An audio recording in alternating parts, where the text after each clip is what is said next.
Good morning all. എല്ലാവർക്കും +1 mathematics ക്ലാസ്സിലേക്ക് സ്വാഗതം. എല്ലാവരും 10th നല്ല റിസൾട്ടോടു കൂടി +1ലേക്ക് അഡ്മിഷൻ നേടിയിരിക്കുകയാണ്. 10th നിങ്ങൾ പഠിച്ചതിലും കൂടുതൽ പഠിക്കാൻ +1-നുണ്ട്. ആദ്യം മുതലേ നന്നായി പഠിച്ചു തുടങ്ങിയാൽ നിങ്ങൾക്ക് +1ലും ഉന്നത വിജയം കരസ്ഥമാക്കാം. ഓരോ ദിവസവും പഠിപ്പിക്കുന്ന ഭാഗങ്ങൾ മാറ്റിവെക്കാതെ അന്ന് തന്നെ പഠിക്കുക.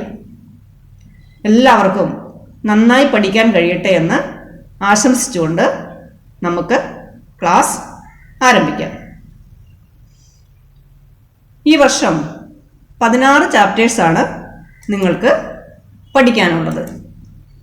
First chapter sets, second one relations and functions, third one trigonometric functions, fourth one principle of mathematical induction, fifth one complex numbers and quadratic equations, sixth linear inequalities, seventh permutations and combinations, എട്ടാമത്തെ chapter binomial theorem, 9 sequence and series, 10 straight lines, 11 conic sections, 12 introduction to 3-dimensional geometry, 13 limits and derivatives, 14 mathematical reasoning, 15 statistics, 16 probability. അപ്പോൾ ഈ 16 ചാപ്റ്റേഴ്സാണ് നിങ്ങൾക്ക് ഈ വർഷം പഠിക്കാനുള്ളത്. ഇന്ന് നമ്മൾ പഠിക്കുന്നത് ഫസ്റ്റ് ചാപ്റ്റർ സെറ്റ്സ് ആണ്. തുടർന്ന് വരുന്ന ചാപ്റ്റേഴ്സും sequence and series, geometry, probability മുതലായ ചാപ്റ്റേഴ്സ് എല്ലാം സെറ്റിനെ ബേസ് ചെയ്തതാണ്. അപ്പോൾ സെറ്റ് എന്ന് പറഞ്ഞ ചാപ്റ്റർ നന്നായി മനസ്സിലാക്കി പഠിച്ചാൽ മാത്രമേ തുടർന്ന് വരുന്ന ചാപ്റ്റേഴ്സും മനസ്സിലാക്കാൻ പറ്റുകയുള്ളൂ. The theory of sets was developed by German mathematician George Cantor. ഈ സെറ്റ് തിയറി ഇൻട്രൊഡ്യൂസ് ചെയ്തത് ജർമ്മൻ മാത്തമാറ്റീഷ്യൻ ജോർജ് കാൻറ്റർ ആണ്. അദ്ദേഹം 1845 1918 ഈ വർഷങ്ങളാണ് ജീവിച്ചിരുന്നത്. Set and their representation. ആദ്യം സെറ്റ് എന്താണ് നമുക്ക് നോക്കാം. അപ്പോൾ എന്താണ് സെറ്റ്? കളക്ഷൻസ് അല്ലേ? മാത്തമാറ്റിക്സ് എപ്പോഴും ലൈഫുമായിട്ട് റിലേറ്റഡ് ആണല്ലേ. അപ്പോൾ ലൈഫുമായി റിലേറ്റഡ് ആയിട്ടുള്ള കളക്ഷൻസ് നമുക്കറിയാം. അതായത് നമുക്കെല്ലാവർക്കും പലതരത്തിലുള്ള ഹോബീസ് ഉണ്ട് അല്ലേ? എന്തൊക്കെ ഹോബീസാണ് ഉള്ളത്? കോയിൻ കളക്ഷൻ ഉണ്ട്, സ്റ്റാമ്പ് കളക്ഷൻ ഉണ്ട്, ഫെദേഴ്സ് കളക്ഷൻ ഉണ്ട്. പിന്നെ പെൺകുട്ടികളോ വളപ്പൊട്ടുകളൊക്കെ അല്ലേ, പല തരത്തിലുള്ള അല്ല പല കളറിലുള്ള വളപ്പൊട്ടുകളൊക്കെ കളക്ട് ചെയ്യും. ഇവയൊക്കെ എന്താണ്? സെറ്റുകളാണ് അല്ലേ? പല കളറിലുള്ളതാകാം, പല ഇയറിലുള്ളതാകാം, അങ്ങനെ വ്യത്യസ്തമായ പല സെറ്റുകളാണ്. അതുപോലെ നമുക്ക് മറ്റു കുറച്ച് എക്സാമ്പിൾസ് നോക്കാം. The collection of all odd natural numbers less than 10. Collection of all odd natural numbers less than 10 ഏതൊക്കെയാണ് വരുന്നത്? 1, 3, 5, 7, 9 അല്ലേ? നമുക്കെല്ലാവർക്കും അറിയാം. Odd natural numbers less than 10 ആയ ഓഡ് നാച്ചുറൽ നമ്പേഴ്സ് ഏതാണെന്ന് ചോദിച്ചാൽ എല്ലാവരും പറയും 1, 3, 5, 7, 9. Second one the collection of all letters in English alphabet. ഏതൊക്കെയാണ് വരുന്നത്? ABCD എക്സെട്ര അല്ലേ? എല്ലാവരും കൃത്യമായി തന്നെ ആൻസർ പറയും. Third one the collection of all vowels in English alphabet. English ആൽഫബറ്റിലെ വവ്വൽസ് നമുക്ക് എല്ലാവർക്കും അറിയാം. ഏതാ? A, E, I, O, U. Okay. Fourth one the collection of all prime factors of 210. 210ൻ്റെ പ്രൈം ഫാക്ടേഴ്സ് ഏതൊക്കെയാണ്? പ്രൈം നമ്പർ എന്ന് പറഞ്ഞാൽ എന്താ? അഭാജ്യ സംഖ്യ അല്ലേ? അതായത് ആ നമ്പറും 1ഉം മാത്രമായിരിക്കും അതിൻ്റെ ഡിവൈസേഴ്സ്, അല്ലേ? അങ്ങനെയുള്ള നമ്പേഴ്സാണ് എന്ത്? പ്രൈം നമ്പേഴ്സ് എന്ന് പറയുന്നത്. ഇവിടെ പ്രൈം ഫാക്ടേഴ്സ് ഓഫ് 2 and 10 ആണ് ചോദിക്കുന്നത്. പ്രൈം നമ്പറും ആയിരിക്കണം, ഫാക്ടേഴ്സും ആയിരിക്കണം. അപ്പോൾ ഏതൊക്കെയാണ് വരുന്നത്? 2, 3, 5, 7. Okay. Next one, the solution of equation x² minus 5x plus 6 equal to 0. അപ്പോൾ x² minus 5x plus 6 equal to 0 എന്ന് പറയുന്ന ക്വാഡ്രാറ്റിക് ഇക്വേഷൻ്റെ സൊല്യൂഷൻസ് ഏതൊക്കെയാണ്? നമുക്കറിയാം, ഫാക്ടറൈസ് ചെയ്യുമ്പോൾ x minus 2 into x minus 3 is equal to 0. Therefore x equal to 2 and 3, അല്ലേ? Solution എന്ന് പറയുമ്പോൾ ഏതൊക്കെ വരും? 2ഉം 3. അപ്പോൾ നമ്മളിപ്പോൾ ഈ 5 എക്സാമ്പിൾ കണ്ടു. ഈ 5 എക്സാമ്പിളും നമുക്ക് കൃത്യമായി ആൻസർ ചെയ്യാൻ പറ്റും, അല്ലേ? അല്ലെങ്കിൽ ആരോട് ചോദിച്ചാലും ഒരേ ആൻസർ ആയിരിക്കും നമുക്ക് കിട്ടുന്നത്. വ്യക്തമായി ആൻസർ ഉള്ളതാണ് ഇതിനെല്ലാം, അല്ലേ? വ്യത്യസ്തമായ ആൻസറുകളുണ്ടോ ഓരോന്നിനും? ഇല്ല. എല്ലാത്തിനും കൃത്യമായി ഒരേപോലെ ആൻസർ ചെയ്യാൻ പറ്റും. ആരോട് ചോദിച്ചാലും ഈ ഒരേ ഒരു ആൻസറാണ് എല്ലാത്തിനും പറയാനുള്ളത്, അല്ലേ? ഇങ്ങനെയുള്ളതിനെ നമ്മൾ എന്ത് പറയും? Well defined collection. ഇതെല്ലാം കളക്ഷനാണ്, മാത്രമല്ല ഇതൊക്കെ എന്താണ്? വെൽ ഡിഫൈൻഡ് കളക്ഷനാണ്. ഇപ്പോൾ എന്താണ് വെൽ ഡിഫൈൻഡ് കളക്ഷൻ എന്ന് പറഞ്ഞാൽ? കൃത്യമായി നിർവചിക്കാൻ പറ്റുന്നത്. അതായത് എല്ലാത്തിനും ഒരേപോലെ കൃത്യമായി ആൻസർ ഉണ്ട്, ഒന്നിനും വ്യത്യസ്തമായ ആൻസറുകൾ വരില്ല, അല്ലേ? കറക്റ്റായിട്ട് ആരോട് ചോദിച്ചാലും ഒരേപോലെ ആൻസേഴ്സാണ് ഇതിനൊക്കെ ഉള്ളത്. ഇതിനാണെന്ന് പറയുന്നത് നമ്മൾ വെൽ ഡിഫൈൻഡ്. അപ്പോൾ ഈ കളക്ഷൻസ് ഒക്കെ എന്താണ്? Well defined collection of objects, അല്ലേ? ഇതിനെ നമുക്കെന്ത് പറയാം? Well defined collection of objects എന്ന് പറയാം. അപ്പോൾ എന്താണ് വെൽ ഡിഫൈൻഡ് ഒന്നും കൂടെ പറയാം. The word well defined means that we can definitely decide whether a given particular object belongs to the given collection or not. ഇപ്പം എന്താ പറഞ്ഞിരിക്കുന്നത്? വെൽ ഡിഫൈൻഡ് എന്ന് പറഞ്ഞാൽ നമുക്ക് കൃത്യമായി പറയാൻ പറ്റണം ഈ മെമ്പേഴ്സ്. ഇപ്പം നമ്മൾ ഈ പറഞ്ഞ സെറ്റിലെ മെമ്പേഴ്സ് ഓരോന്നും നമ്മൾ പറഞ്ഞു, ഇവയെല്ലാം കൃത്യമായി ഈ സെറ്റിനകത്ത് ഉൾപ്പെട്ടിട്ടുണ്ടോ ഇല്ലയോ എന്ന് നമുക്ക് കൃത്യമായി പറയാൻ പറ്റണം, അല്ലേ? അതിനെയാണ് നമ്മൾ എന്ത് പറയുന്നത്? Well defined. അല്ലെങ്കിൽ നമുക്ക് അതിന് കൃത്യമായ ഒരു ആൻസർ ഉണ്ടായിരിക്കണം. അതിനെയാണ് നമ്മൾ എന്ത് പറയുന്നത്? Well defined collections of objects. Okay. അപ്പോൾ ഈ കളക്ഷൻസ് എല്ലാം എന്താണെന്ന് ഇപ്പോൾ നമുക്ക് മനസ്സിലായി. വെൽ ഡിഫൈൻഡ് കളക്ഷൻസ് ആണെന്ന് മനസ്സിലായി. ഇനി കുറച്ച് വേറെ കളക്ഷൻസ് നമുക്ക് നോക്കാം. എന്തൊക്കെയാണ്? First one, the collection of all best actors in Malayalam film industry. Malayalam film ഇൻഡസ്ട്രിയിലെ ബെസ്റ്റ് ആക്ടേഴ്സിനെയാണ് ചോദിച്ചിരിക്കുന്നത്. ആരൊക്കെയാണ് വരുന്നത്? കൃത്യമായൊരു ഉത്തരം പറയാൻ പറ്റുന്നുണ്ടോ? ഇപ്പോൾ ബെസ്റ്റ് ആക്ടേഴ്സ് ആരൊക്കെയാണെന്ന് ചോദിച്ചാൽ ചിലർ ആരെ പറയും? മമ്മൂട്ടി, മോഹൻലാൽ അങ്ങനെ പറയും, അല്ലേ? ചിലരെന്ത് പറയും? പൃഥ്വിരാജ്, മോഹൻലാൽ അങ്ങനെ പറയും. അപ്പോൾ ഇതിന് വ്യക്തമായൊരു ഉത്തരവുണ്ടോ? പലരോടും ചോദിച്ചാൽ പല ഉത്തരമായിരിക്കും നമുക്ക് കിട്ടുന്നത്, അല്ലേ? അവർക്ക് ഇഷ്ടപ്പെട്ട ആളായിരിക്കും അവർ പറയുന്നത്. അപ്പോൾ ആരോട് ചോദിച്ചാലും നമുക്ക് കൃത്യമായ ഒരു ഒറ്റ ഉത്തരം കിട്ടുന്നുണ്ടോ ഇവിടെ? ഇല്ല.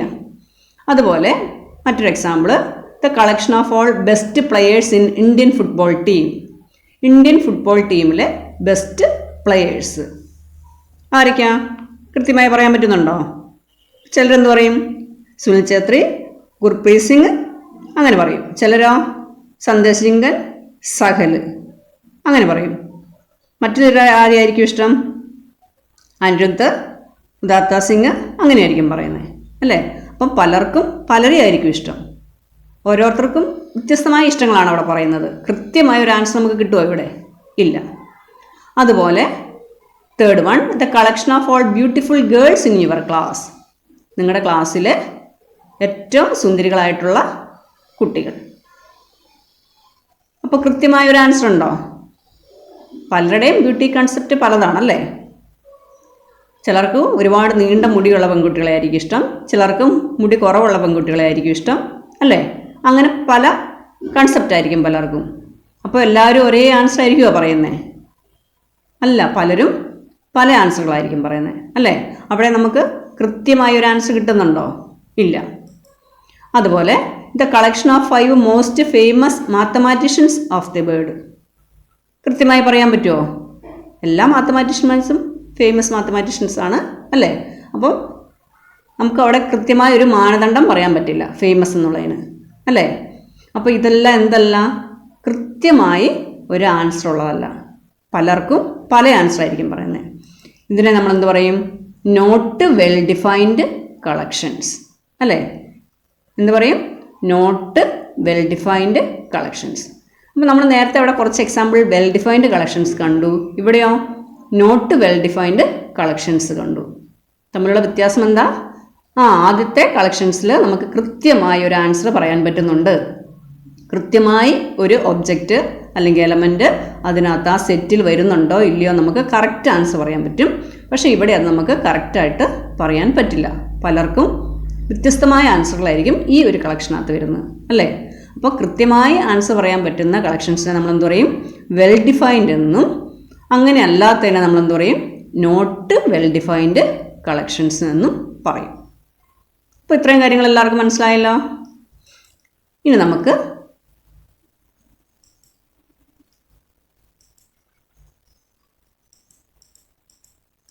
ആദ്യം കണ്ട കളക്ഷൻസ് നോക്കിയേ. The collection of odd natural numbers less than 10, the collection of all letters in English alphabet, the collection of all vowels in English alphabet, the collection of all prime factors of 2 and 10, the solution of equation x² - 5x + 6 = 0. ഈ കളക്ഷൻസിനെയൊക്കെ എന്താണ്? Sets എന്ന് പറയും, അല്ലേ? ഈ കളക്ഷൻസൊക്കെ നമ്മൾ നേരത്തെ കണ്ടു. എന്താണെന്ന് പറഞ്ഞു? വെൽ ഡിഫൈൻഡ് ആണെന്ന് പറഞ്ഞു. ഇതിനെയാണ് നമ്മൾ എന്തെന്ന് പറയുന്നത്? സെറ്റ്സ് എന്ന് പറയുന്നു. വെൽ ഡിഫൈൻഡ് ആയിട്ടുള്ള കളക്ഷനെ നമ്മൾ എന്ത് പറയുന്നു? സെറ്റ്സ് എന്ന് പറയുന്നു. ഇനി രണ്ടാമത് നമ്മൾ കുറച്ച് സെറ്റുകൾ കണ്ടല്ലോ. ഏതൊക്കെയായിരുന്നു? The collection of all best actors in Malayalam film industry and the collection of all best players in Indian football team, the collection of all beautiful girls in your class, the collection of 5 most famous mathematicians of the world. ഈ collections എന്തെല്ലാം നമ്മൾ പറഞ്ഞു? Well defined അല്ല, അല്ലെങ്കിൽ not well defined എന്ന് പറഞ്ഞു, അല്ലേ? അപ്പോൾ ഈ കളക്ഷൻസൊക്കെ എന്തല്ല അങ്ങനെയാണെങ്കിൽ? നോട്ട് എ സെറ്റ്, സെറ്റും അല്ല. അപ്പോൾ ഇത് തമ്മിലുള്ള വ്യത്യാസം മനസ്സിലായില്ലേ? ഇതെന്തായിരുന്നു? വെൽ ഡിഫൈൻഡ് ആയിരുന്നു. അതിനെ നമ്മൾ എന്ത് പറയുന്നു? സെറ്റ്സ് എന്ന് പറയുന്നു. ഇത് നോട്ട് വെൽ ഡിഫൈൻഡ് ആണ്, അതുകൊണ്ട് നോട്ട് എ സെറ്റ്. ഇപ്പോൾ സെറ്റ് എന്താണെന്ന് എല്ലാവർക്കും കൃത്യമായി മനസ്സിലായില്ലേ? എങ്കിൽ നമുക്ക് അതിൻ്റെ ഡെഫിനിഷൻ നോക്കാം. ഡെഫിനിഷൻ.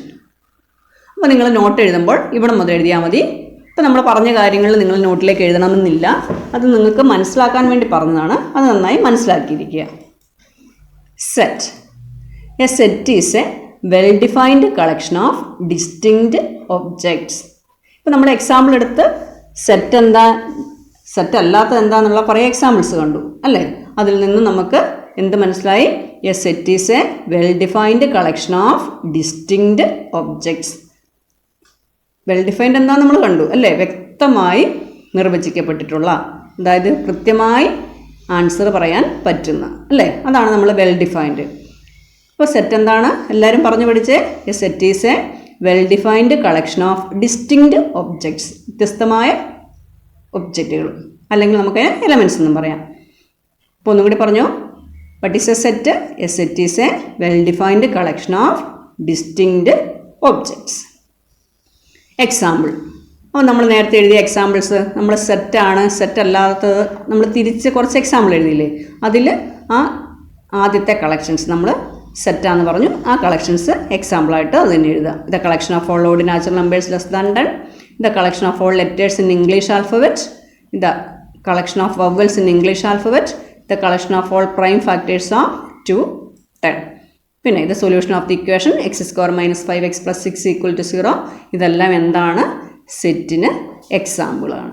ഇപ്പോൾ സെറ്റും എക്സാമ്പിൾസൊക്കെ കൃത്യമായി മനസ്സിലായില്ലേ എല്ലാവർക്കും? ഓക്കെ. ഇനി അതിനെക്കുറിച്ചുള്ള, സെറ്റിനെക്കുറിച്ചുള്ള ജനറൽ ആയിട്ടുള്ള കുറച്ച് കാര്യങ്ങളാണ്. First one, object of a set are also called elements or members. നമ്മൾ പറഞ്ഞു set well defined collection of distinct objects ആണെന്ന് പറഞ്ഞു. ആ ഒബ്ജക്ട്സിനെ നമുക്ക് മറ്റൊരു പേരിൽ പറയാം. എന്തൊക്കെ? Elements or members. അതിനെ നമുക്ക് എന്തൊക്കെ പറയാം? എലമെൻറ്റ്സ് എന്നും പറയാം, മെമ്പേഴ്സ് എന്നും പറയാം. അപ്പോൾ ഇവ എന്തൊക്കെയാണ്? ഒബ്ജക്റ്റിന് എലമെൻറ്റ്സ് അല്ലെങ്കിൽ മെമ്പേഴ്സ് എന്നും കൂടി പറയാം. Second one, sets are usually denoted by capital letters A B C X Y Z etcetera. അപ്പോൾ നമുക്ക് ഓരോ പേരുണ്ടല്ലേ, ഓരോന്നും നമ്മൾ ഓരോ പേര് പറയും. അതുപോലെ സെറ്റിനും പേര് കൊടുക്കും. അപ്പോൾ ഓരോ സെറ്റിനെയും ഓരോ പേര് കൊണ്ടാണ് നമ്മൾ റെപ്രസെൻ്റ് ചെയ്യുന്നത്. ഇനി സെറ്റിന് കൊടുക്കുന്ന പേരെന്താണ്? Capital letters A B C D etcetera. അപ്പോൾ ഓർത്തിരിക്കണം, സെറ്റിന് കൊടുക്കുന്ന പേരുകൾ capital A, capital B, capital C, capital letters ആയിരിക്കും എപ്പോഴും സെറ്റിനെ റെപ്രസെൻ്റ് ചെയ്യാൻ വേണ്ടി ഉപയോഗിക്കുന്നത്. Next one, the elements of a set are represented by small letters A B C X Y Z etcetera. സെറ്റിനകത്തെ എലമെൻറ്റ്സിനെ അല്ലെങ്കിൽ നമ്മളെന്ത് പറഞ്ഞു, ഒബ്ജക്റ്റുകൾ അല്ലെങ്കിൽ എന്താ, മെമ്പേഴ്സ്, ഇതിനെ എങ്ങനെയാണ് റെപ്രസെൻ്റ് ചെയ്യുന്നത്? Small letter A B C X Y Z etcetera. അതായത് സ്മോൾ ലെറ്റേഴ്സ് ഉപയോഗിച്ചിട്ടായിരിക്കും സെറ്റിനകത്തെ എലമെൻറ്റ്സിനെ റെപ്രസെൻ്റ് ചെയ്യുന്നത്. അടുത്തത്, if A is an element of a set A, we write A belongs to A. ഈ സിമ്പിൾ വായിക്കുന്നത് എന്താ? ബിലോങ്സ് ടു എന്നാണ് നമ്മൾ വായിക്കുന്നത്. അതായത് ഗ്രീക്ക് ലെറ്ററിലെ എപ്സിലോൺ എന്ന സിമ്പിളാണ് നമ്മളിവിടെ വായിക്കുന്നത്. A belongs to A. A എന്ന് പറഞ്ഞാൽ എന്താ? സെറ്റിനകത്തെ ഒരു എലമെൻ്റ് ആണ്. If A is an element of a set A. അപ്പോൾ ഈ ഒരു എലമെൻറ്റ് എയിൽ ഉണ്ടെന്ന് കാണിക്കണമെങ്കിൽ നമ്മളതിനെ റൈറ്റ് ചെയ്യുന്നത് എങ്ങനെയാണ്? A belongs to A. ഇതാ ഇവിടെ വായിക്കുന്നത് എങ്ങനെയാണ്? A belongs to capital A. അപ്പോൾ ഈ സിമ്പിൾ ഓർത്തിരിക്കണം. അതായത് നമ്മൾ നേരത്തെ കണ്ടു, let A B the set of all solution of the equation X square minus 5x plus 6 equal to 0 implies X equal to 2 and 3 നമുക്ക് കിട്ടി അല്ലേ. അപ്പോൾ ഈ സെറ്റിലെ എലമെൻസുകളാണ് ഏതൊക്കെ? 2, 3. നമ്മൾ ക്യാപിറ്റൽ എ ഉപയോഗിച്ചാണ് അതിനെ റെപ്രസെൻ്റ് ചെയ്തിരിക്കുന്നത്. സെറ്റ് ഏതാ? Solution of the equation X square minus 5x plus 6 equal to 0. അപ്പോൾ നമുക്ക് എ എന്ന് പറയുന്ന സെറ്റിലെ എലമെൻറ്റ്സ് ഏതൊക്കെയാണ് വന്നത്? 2ഉം 3യുമാണ്. അപ്പോൾ 2 ഈ എ എന്ന് പറഞ്ഞ സെറ്റ് ഒരു മെമ്പറാണ്. അതിനുവേണ്ടി നമ്മൾ എന്ത് കാണിക്കുന്നു? ഇങ്ങനെയാണ് റൈറ്റ് ചെയ്യുന്നത്, 2 ബിലോങ്സ് ടു എ. ഇവിടെ നമ്മൾ പറഞ്ഞില്ലേ, A is an element of a set ആണെങ്കിൽ എ ബിലോങ്സ് ടു എ എന്ന് എഴുതിയില്ലേ, അതുപോലെ 2 ബിലോങ്സ് ടു എ. ആൻഡ് അടുത്ത എലമെൻ്റ് ഏതാ? 3. അപ്പോൾ 3 ബിലോങ്സ് ടു എ. അപ്പോൾ ഒരു മെമ്പർ ആണെന്ന് കാണിക്കാൻ വേണ്ടി നമ്മൾ ഉപയോഗിക്കുന്ന സിമ്പിളാണ് ഏത്? ഈ ബിലോങ്സ് ടു എന്നുള്ള simple. Next one, if A is not an element of a set A, we write A does not belongs to A. അപ്പോൾ എ മെമ്പർ അല്ലെങ്കിൽ ഏത് സിമ്പിൾ ഉപയോഗിക്കും? Does not belongs to. ഈ ബിലോങ്സ് ടു എഴുതി cut ചെയ്യുന്നു. അതിനാണ് നമ്മൾ എന്ത് പറഞ്ഞത്? Does not belongs to. നമ്മൾ വായിക്കുന്നത് does not belongs to A. അപ്പോൾ എ മെമ്പർ അല്ലെങ്കിൽ നമ്മൾ എന്ത് പറയും? A does not belongs to A എന്ന് പറയും. ഇപ്പോൾ 5 ഡസ് നോട്ട് ബിലോങ്സ്, അതായത് നമ്മൾ നേരത്തെ കണ്ട എക്സാമ്പിളിനകത്ത് എലമെൻറ്റ്സ് ഏതൊക്കെയായിരുന്നു? 2ഉം 3യും ആയിരുന്നു. 5 എന്ന് പറയുന്ന എലമെൻ്റ് അതിനകത്തുണ്ടായിരുന്നോ? ഇല്ല, അത് സൊല്യൂഷൻ അല്ല. അപ്പോൾ 5 എ എന്ന് പറയുന്ന സെറ്റിലില്ല. അപ്പോൾ നമുക്ക് എങ്ങനെ എഴുതാം? 5 does not belongs to A. Clear ആയില്ലേ? അപ്പോൾ ഇത്രയും കാര്യങ്ങളാണ് നമ്മൾ മെയിനായിട്ട് സെറ്റിനെ കുറിച്ച് പഠിക്കുന്നത്. ഇപ്പോൾ കണ്ട പ്രധാനപ്പെട്ട കാര്യങ്ങൾ ഏതൊക്കെയാണ്? Object of a set are also called elements or members. Sets are usually denoted by capital letters A B C etcetera. പിന്നെ എലമെൻറ്റ്സിനെ റെപ്രസെൻ്റ് ചെയ്യുന്ന സ്മോൾ ലെറ്റേഴ്സ് ആണ്. ഇനി എ ഒരു എലമെൻ്റ് ആണെങ്കിൽ അല്ലെങ്കിൽ ഒരു മെമ്പർ ആണെങ്കിൽ അതിനെ നമ്മൾ എഴുതുന്ന simple A belongs to A എന്നാണ്. ഇനി മെമ്പർ അല്ലെങ്കിലോ A does not belongs to A. ഇത്രയും കാര്യങ്ങൾ ജനറലായിട്ട് ഓർത്തിരിക്കണം. ഇനി നമുക്ക് ഇമ്പോർട്ടൻ്റ് ആയ കുറച്ച് സെറ്റ്സ് പഠിക്കാം. Sets used particularly in mathematics. അതായത് മാത്തമാറ്റിക്സിൽ എല്ലായിടത്തും ഒരുപോലെ സിമ്പിൾ ഉപയോഗിച്ച് റെപ്രസെൻ്റ് ചെയ്യുന്ന കോമൺ സെറ്റ്സ് ആണ്. മാത്രമല്ല വളരെ ഇമ്പോർട്ടൻ്റ് ആയ സെറ്റ്സും കൂടിയാണ്. First one, N, the set of all natural numbers. എന്താണ് നാച്ചുറൽ നമ്പേഴ്സ്? നിങ്ങളതിനെ എണ്ണൽ സംഖ്യകളെന്ന് പഠിച്ചിട്ടുണ്ട് അല്ലേ? അതായത് 1, 2, 3, 4, 5 എക്സെട്ര. ഇനി ഈ സിമ്പിൾ എന്ന് ശ്രദ്ധിച്ചേ, ഇത് ക്യാപിറ്റൽ എന്നാണ്, മാത്രമല്ല ബോൾഡ് ലെറ്ററും കൂടിയാണ് അല്ലേ? അപ്പോൾ ഇത്തരം സെറ്റുകളെയൊക്കെ റെപ്രസെൻ്റ് ചെയ്യുന്നത് ഇങ്ങനെ ബോൾഡ് ലെറ്റേഴ്സ് ഉപയോഗിച്ചുകൊണ്ടാണ്. അപ്പോൾ ഈ സിമ്പിൾ കാണുമ്പോൾ നാച്ചുറൽ നമ്പറിൻ്റെ സെറ്റാണ് എന്ന് മനസ്സിലാക്കണം. ഇനി എന്താണ് ഹോൾ നമ്പർ? നിങ്ങൾ പഠിച്ചിട്ടുണ്ടല്ലോ. ഈ നാച്ചുറൽ നമ്പറിൻ്റെ കൂടെ സീറോയും കൂടി കൂടിയാൽ എന്തായി മാറിയത്? ഹോൾ നമ്പറായി മാറി അല്ലേ? 0, 1, 2, 3, 4, 5 എക്സെട്ര. Second one Z. ഇത് സെറ്റ് ഓഫ് ഓൾ ഇൻറ്റിജേഴ്സ്. എന്താണ് ഇൻറ്റിജേഴ്സ്? പൂർണ്ണസംഖ്യകൾ അല്ലേ? അതായത് നെഗറ്റീവ് നമ്പേഴ്സും സീറോയും നാച്ചുറൽ നമ്പേഴ്സും എല്ലാം കൂടിയതാണ് ഇത് പൂർണ്ണസംഖ്യകൾ. ഇതിൽ നോക്കിയേ, ആദ്യത്തെ എലമെൻറ്റ്സ് നമുക്കറിയത്തില്ല, എക്സെട്ര, പിന്നെ -3, -2, -1, 0, 1, 2, 3 എക്സെട്ര. ഇനി ഇതിൽ നോക്കിയേ, പോസിറ്റീവ് ഇൻറ്റിജേഴ്സ് ഉണ്ട്, പിന്നെ നെഗറ്റീവ് ഇൻറ്റിജേഴ്സ് ഉണ്ട്, പിന്നെ ഏതുള്ള സീറോയും ഉണ്ട്. Third one Q. The set of all rational numbers. നിങ്ങളിതിനെ ഭിന്നസംഖ്യകളെന്ന് പഠിച്ചിട്ടുണ്ട് അല്ലേ? അപ്പോൾ എന്താണ് ഭിന്നസംഖ്യകൾ? ഇതിനെ എങ്ങനെ എഴുതാം? P/Q ഫോം എഴുതാം അല്ലേ? Where P and Q are integers and Q not equal to 0. Example 1/2, 2/3 etcetera. ഇനി റാഷണൽ അല്ലാത്ത നമ്പേഴ്സ് നിങ്ങൾ പഠിച്ചിട്ടുണ്ടല്ലോ. അതിനെന്താ പറയുന്നത്? ഇറാഷണൽ നമ്പേഴ്സ് അല്ലേ? √3, √5 ഇവയൊക്കെ ഇതിന് എക്സാമ്പിളാണ്, ഇറാഷണൽ നമ്പേഴ്സിന് എക്സാമ്പിളാണ്. അടുത്തത് R. The set of real numbers. ഇപ്പോൾ റിയൽ നമ്പേഴ്സിനെ എങ്ങനെയാണ് നിങ്ങൾ പഠിച്ചിരിക്കുന്നത്? രേഖീയ സംഖ്യകൾ അല്ലേ? റാഷണലും ഇറാഷണലും ആയ എല്ലാ നമ്പേഴ്സും കൂടിയ സെറ്റാണെന്ത്? Real number set. അതായത് നമ്മളിപ്പോൾ പഠിച്ച എല്ലാ സെറ്റ്സും കൂടി കൂടിയ ഒരു വലിയ സെറ്റാണ് റിയൽ നമ്പർ സെറ്റ്.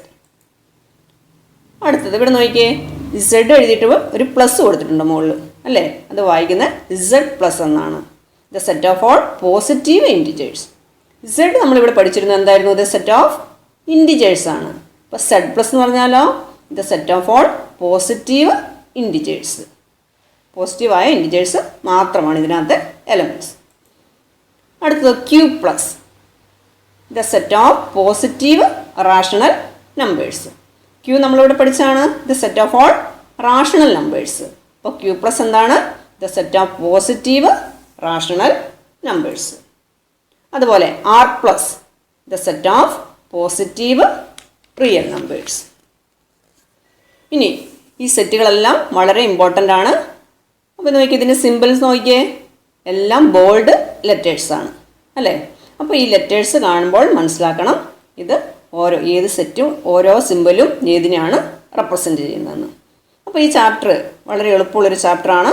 അപ്പോൾ പഠിച്ച കാര്യങ്ങളെല്ലാം ഒന്നും കൂടി മനസ്സിലാക്കി പോകും. അപ്പോൾ ഏതൊക്കെ കാര്യങ്ങളാണ് ഒന്നും കൂടി ഓർത്ത് നോക്കിയേ. സെറ്റ് എന്താണെന്ന് പഠിച്ചു അല്ലേ? What is A set?